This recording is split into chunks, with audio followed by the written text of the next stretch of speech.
What's up? My name is Matt Taylor and welcome back to Minute Better Mondays, the show where we take a minute every Monday and get a little bit better than we were before. This week's topic is for the streaming and video podcast creators because we're talking about creating overlays. Overlays are the art, borders, nameplates, titles, and other sorts of information that you see on streams and video podcasts. Having an overlay for your stream or video podcast is a great way to add a lot of production value and a bit of personality to your stream. So let's get 60 seconds on the clock and get started. In your photo editor, I'm using Photoshop. Create a new 1920 by 1080 pixel project since all streams fit the 16:9 HD aspect ratio. Using the rectangular selection tool, select the entire frame and then holding the Alt key, select the inner portion of the frame, giving yourself a few pixels of room. Click the Create New Fill/Adjustment Layer button and select Pattern. Navigate to the pattern that you want and adjust it to your liking.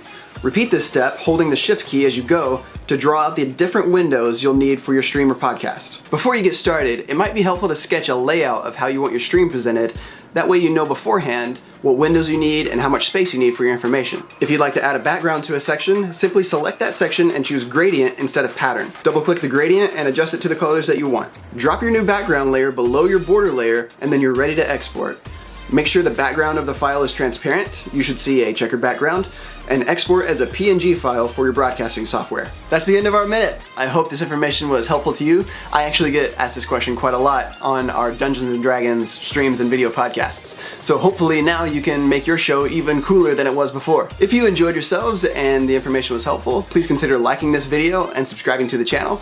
And if you want to go a little bit further in your support, then check out the Patreon link in the description and you can become part of the process. A quick shout out to Richard Harris for his continued support on Patreon. It really helps us out a lot, so thank you very much. Everybody have a great week, and I'll see you next Monday.